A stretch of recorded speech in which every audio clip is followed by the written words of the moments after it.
Thomas Parent, bonjour. Bonjour. Les ventes démarrent cet automne dans votre pépinière, la pépinière du fruitier à Le Quesnoy. Et ce, pour la première fois, elle est toute jeune, comme vous d'ailleurs. Oui, c'est ça, j'ouvre le 20 novembre. Vous avez quel âge pour avoir entrepris ce grand projet ? Là, j'ai 21 ans et j'en avais 20 quand j'ai créé la pépinière. C'est parti de quoi ? D'une envie de vivre de ma passion, un travail où je suis en contact avec la nature, donc de pouvoir en vivre. Et puis moi, comme je suis vraiment passionné par les plantes, les arbres, la diversité qu'on peut y trouver, j'ai choisi le métier de pépiniériste. Après une formation, dans quel établissement ? De ma passion. J'ai fait une formation à distance puisque j'étais déjà en études en gestion, mais ça me plaisait pas. Donc j'ai entrepris de débuter un BTS en production horticole à distance, donc avec une école qui se situe à Angers, qui s'appelle l'ESA. Et donc, vous avez aménagé un terrain, vous avez arboré. Sur quelle surface ? Avec combien d'individus plantés ? Le terrain fait 0,8 hectares et j'ai planté une surface de 600 mètres carrés. Donc j'ai planté un verger de pieds mètres avec une dizaine d'individus pour l'instant. Et c'est voué à évoluer. En fait, j'ai certains individus qui sont actuellement en culture ailleurs, chez moi, pour être transplantés ici en tant que pieds mères. Donc c'est les arbres qui permettent de fournir les greffons, les boutures pour ensuite multiplier. Et après, il y a 600 mètres carrés de multiplication. Donc la multiplication, c'est tout simplement les boutures qu'on fait pousser dans l'optique de les vendre et puis les arbres greffés qu'on fait pousser dans l'optique de les vendre. Donc en tout, j'ai planté 1500 arbres greffés et suite à l'inventaire, j'en ai 1300 qui sont bons à vendre. Et j'ai 600 arbres qui ont été plantés sous forme de porte-greffe et que j'ai greffé au mois d'août dans l'optique de les vendre l'année prochaine. Voilà. Vous vous êtes spécialisé dans les arbres fruitiers bio. Alors on trouve des pommiers, des poiriers, des cerisiers, des kakis aussi. Vous avez une gamme assez large pour certaines espèces assez originales pour le territoire, mais toujours sélectionnées pour résister au climat. C'est l'une des conditions pour vous. Oui, alors là pour l'instant dans le projet en fait j'ai surtout des fruitiers encore assez classiques. Et je suis en train de débuter la production donc pour les autres espèces, donc des agrumes rustiques, du kaki, de la vigne aussi. C'est assez classique ici, mais il y a des variétés vraiment plus précoces et résistantes aux maladies qu'on peut cultiver ici. Et donc pour l'instant, ce qui est commercialisable, ce sont des fruitiers plus classiques, donc pommes, poires, prunes, cerises. Et pour produire ça, je suis en contrat avec les espaces naturels régionaux, donc avec le conservatoire de ressources génétiques à Villeneuve-d'Ascq, qui me fournit les variétés régionales qui sont déjà adaptées au climat.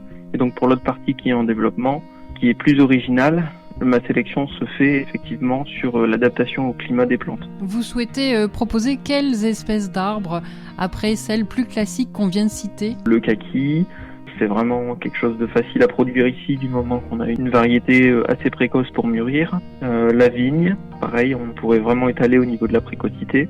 Ensuite, j'ai des agrumes, mais qui seraient quand même à réserver à des situations assez abritées, près d'un mur ou sous un tunnel froid. Après, il y a d'autres pistes, mais je suis pas sûr de les commercialiser.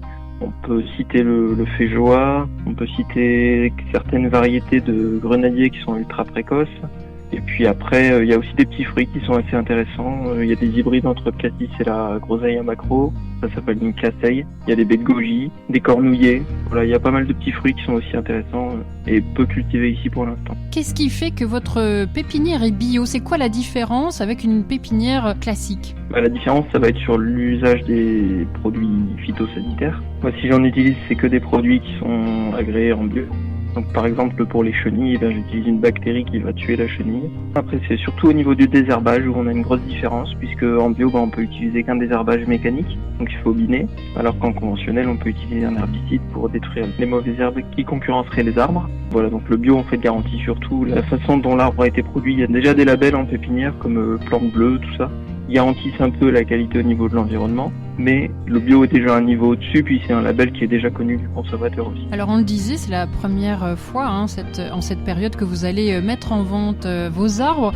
Il faut se faire connaître, vous êtes actif notamment sur les réseaux sociaux et vous êtes youtubeur aujourd'hui pour parler de votre passion, de la greffe des arbres, de l'entretien de la plantation et des conditions pour son bon développement. Comment ça se passe ? Alors il faut se faire connaître parce que la pépinière c'est un milieu où en théorie on voit le client une seule fois. Donc il faut toujours trouver de nouveaux clients, donc être visible comme ça c'est un bon atout je pense. Et c'est surtout les gens qui relaient mon travail et puis je vois aussi le bouche à oreille qui débute. Après je vais sur certains marchés pour me faire connaître.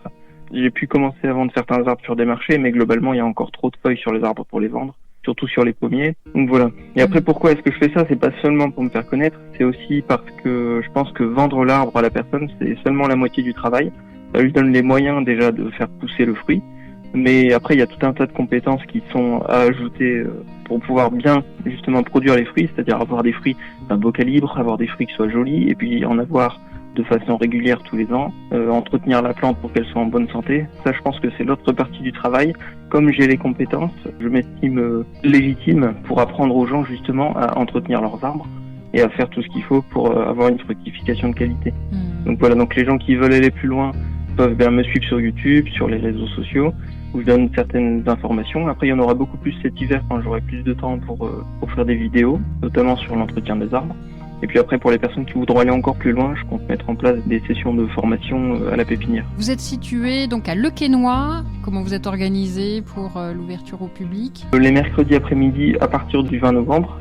Et après, c'est tous les samedis, toute la journée. Le site internet, on va rappeler le nom pour accéder à vos propositions. Alors, le site internet, c'est lapépinièredufruitier.fr, tout simplement. Et on peut commander de cette façon. Et vous pouvez passer directement par le site internet.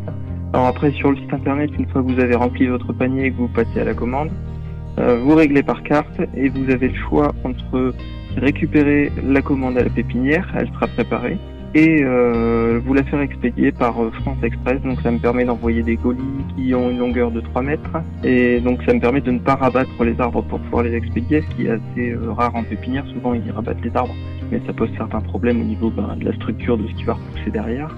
Donc c'est un frais de port assez coûteux, mais quand on a une grosse commande, ça peut être intéressant. Merci beaucoup Thomas Parent d'avoir répondu à nos questions, et je vous le rappelle, vous êtes le gérant de la pépinière, créateur de la pépinière du Fruitier à Le Quesnoy. Merci. C'est bien ça, merci.